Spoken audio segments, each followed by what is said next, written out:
ये कहानियां केवल मनोरंजन के लिए बनाई गई है।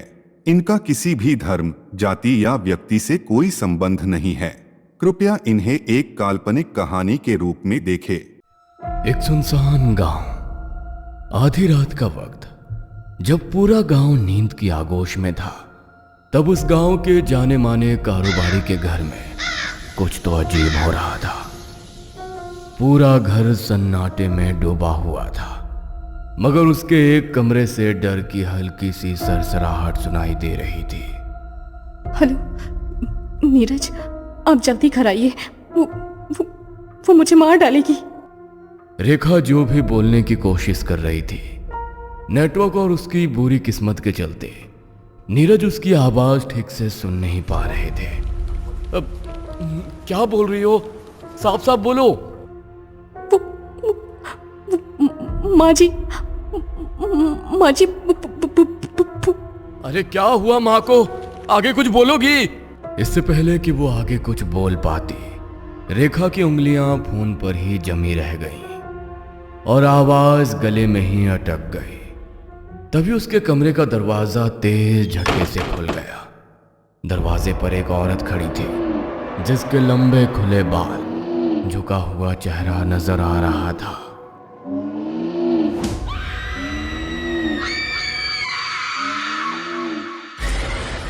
अगले दिन शहर के जाने माने टेक्सटाइल कंपनी के मालिक मिस्टर नीरज सिन्हा के घर के बाहर लोगों की भीड़ लगी हुई थी और पुलिस घर के अंदर जांच पड़ताल और पूछताछ कर रही थी। घाव को देखकर लगता है जैसे ये किसी जानवर के काटे जाने का निशान है। क्या आपने कोई कुत्ता वगैरह भी पाल रखा है मिस्टर नीरज? नहीं इंस्पेक्टर साहब, इस घर में मैं, मेरी बूढ़ी माँ और रेखा के अलावा कोई भी नहीं रहता। अजीब बात है, इस इलाके में आज तक किसी भी जंगली जानवर के हमले का एक भी मामला नहीं आया है। फिर ये निशान, वैसे आपकी माताजी कहाँ है मिस्टर नीरज? हमें उनसे भी पूछताछ करनी पड़ेगी। वो भी कल रात से ही गायब है इंस्पेक्टर साहब। कोमा से उठने के बाद उनका बर्ताव बहुत अजीब हो गया था। मेरा सब कुछ बर्बाद हो गया इंस्पेक्टर साहब। हिम्मत से काम लीजिए मिस्टर नीरज। कातिल जल्द से जल्द हमारी गिरफ्त में होगा और आपकी माताजी भी सुरक्षित आपके पास होंगी। Don't worry. इन सब के बाद इंस्पेक्टर वहां से चला गया। फिर सारे सबूत कलेक्ट करने के बाद रेखा की लाश को पोस्टमार्टम के लिए भेज दिया गया। यह किस्सा आज से तकरीबन 1 महीने पहले का है, जब मिस्टर नीरज की मां का देहांत हुआ और उस दिन पूरे घर में रोना धोना हो रहा था। फिर पूरे विधि विधान से सभी उनके पार्थिव शरीर को शमशान घाट ले जा रहे थे। आधे रास्ते पहुंचने के बाद दोपहर की तेज धूप से सब थक चुके थे। सूरज सिर पर था और गर्म हवाएं चेहरों को झुलसा रही थी। ऐसे में सभी ने थोड़ा आराम करने के लिए एक बड़े से पीपल के पेड़ के नीचे रुकने का निर्णय लिया। पार्थिव शरीर को भी बड़ी सावधानी से वहीं उतार दिया गया। मिस्टर नीरज, जो अपनी मां से बेहद लगाव रखते थे, थके और टूटे मन से चुपचाप पेड़ के तले बैठ गए। तभी अचानक एक भारी डरावनी सी आवाज उस सन्नाटे को चीरती हुई गूंजी, जिसे सुनकर सबके रोंगटे खड़े हो गए।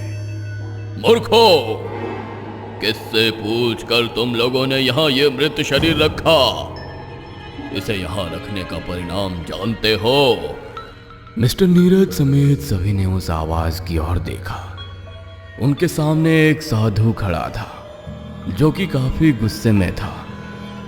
उसके इस तरह बदतमीजी से भरे बर्ताव के कारण मिस्टर नीरज को भी काफी गुस्सा आ गया। हमारी माँ है वो, और तू कौन होता है हमें ये सब बोलने वाला? ढोंगी गवार, क्या ये जगह तेरे बाप की है?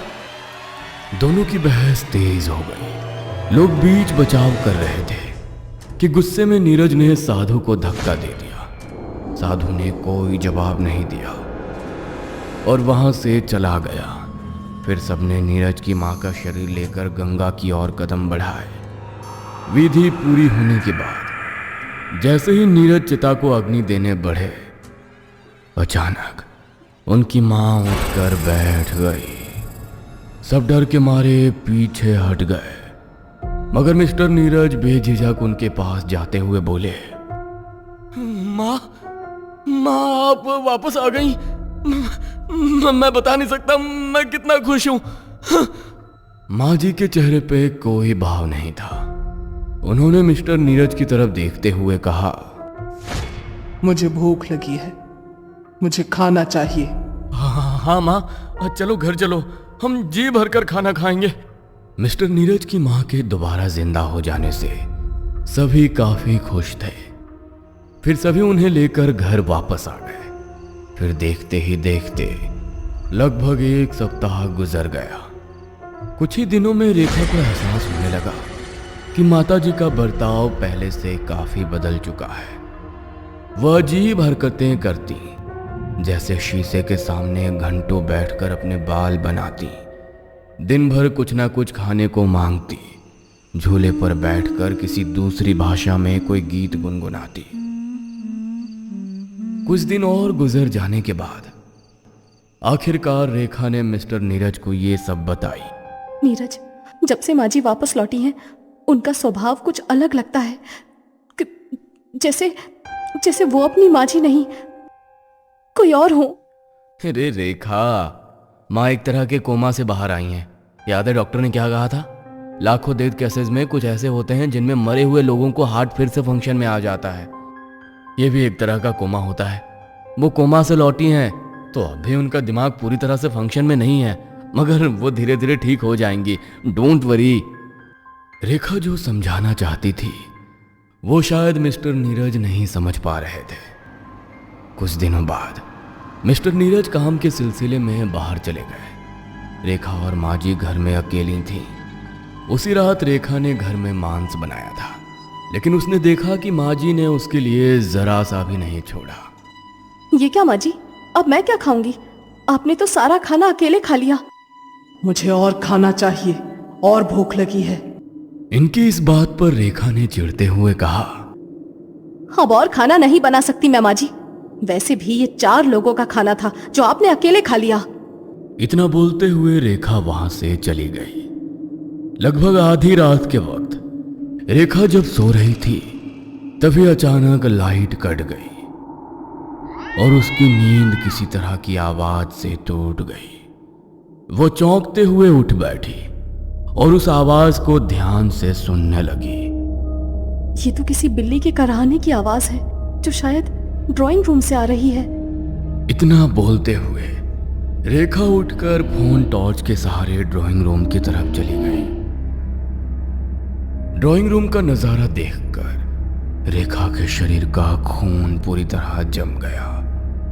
उसके सामने जमीन पर बैठकर माँ जी एक मरी हुई बिल्ली खा रही थी, जिसे देखकर रेखा जोर से चीखी। रेखा वहां से निकलकर भागी और अपने कमरे में खुद को बंद कर लिया। वह मिस्टर नीरज को फोन लगाने की कोशिश कर रही थी, मगर उसका फोन लग नहीं रहा था। तभी दरवाजे पर जोर जोर से दस्तक होने लगी। इधर जैसे ही मिस्टर नीरज का फोन लगा तब तक उसके कमरे का दरवाजा खुल गया।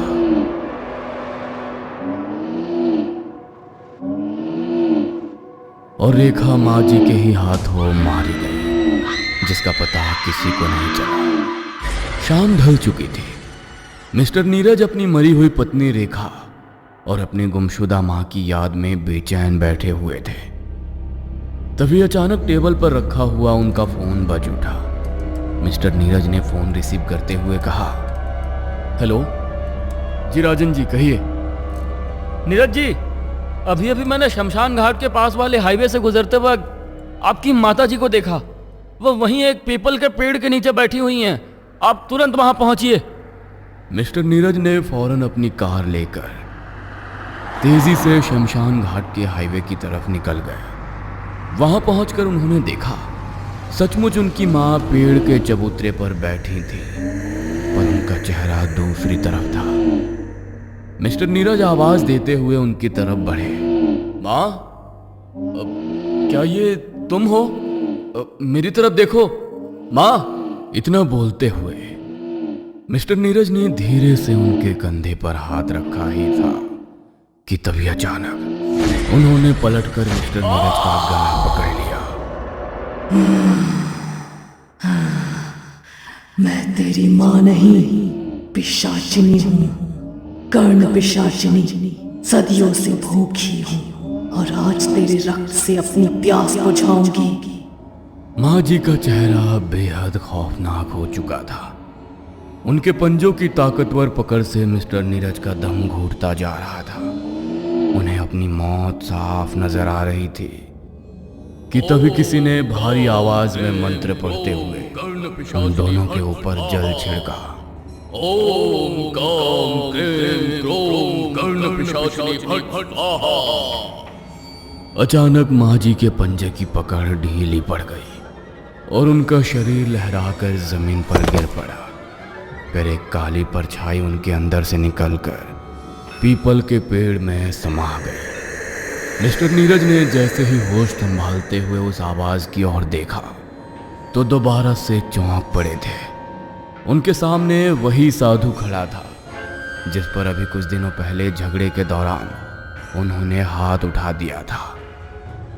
ये मेरी माँ जी को क्या हो गया? ये तुम्हारी माँ नहीं है नीरज, वो तो कब की मर चुकी है। ये एक कर्ण पिशाचनी है जो तुम्हारी माँ के शरीर में वास कर रही थी। याद है उस दिन मैंने तुम्हें उस मृत शरीर को यहां रखने से मना किया था क्योंकि इस पीपल के पेड़ पर उसे कर्ण पिशाचनी का वास था। मैं उसे साधना से सिद्ध करने की कोशिश कर रहा था, पर जब मैं घाट पर स्नान करके लौटा तो देखा तुम लोगों ने वही शव वहां रख दिया था।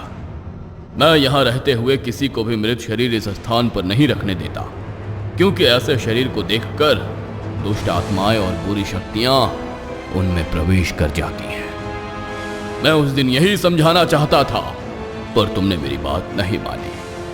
जब तुम्हारी माँ चिता से उठी तुम्हें लगा वह फिर से जीवित हो गई, पर सच्चाई कुछ और थी नीरज। उस दिन तुम अपनी माँ को नहीं बल्कि इस पीपल की कर्ण पिशाचनी को अपने साथ घर लेकर गए थे, और अब उसका परिणाम तुम खुद भुगत रहे हो। मिस्टर नीरज सारा माजरा समझ चुके थे, मगर अब पछतावे के अलावा उनके पास कोई दूसरा रास्ता नहीं था। उन्होंने साधु से अपने उस दिन के बर्ताव के लिए शर्मिंदा होकर माफी मांगी और फिर अपने हितैषियों को बुलाकर वहीं घाट पर दोबारा से अपनी मां का अंतिम संस्कार कर दिया। इसलिए कहा जाता है साधु संतों और अघोरियों की बातों और उनकी चेतावनियों को सिर्फ ढकोसला या अंधविश्वास समझकर उनका मजाक नहीं उड़ाना चाहिए, क्योंकि इस दुनिया में बहुत सी ऐसी बातें हैं जिन्हें समझ पाना आम इंसान के बस की बात नहीं होती। हेलो दोस्तों, हमारे चैनल की लेटेस्ट वीडियोस और सभी अपडेट्स के लिए हमें फेसबुक और इंस्टाग्राम पर जरूर फॉलो करें। अगर आपको ये वीडियो पसंद आई हो तो इसे लाइक और शेयर करें। ऐसी ही वीडियोस देखने के लिए हमारे इस चैनल को सब्सक्राइब करें। तो मिलते हैं अगली वीडियो में, तब तक के लिए नमस्कार।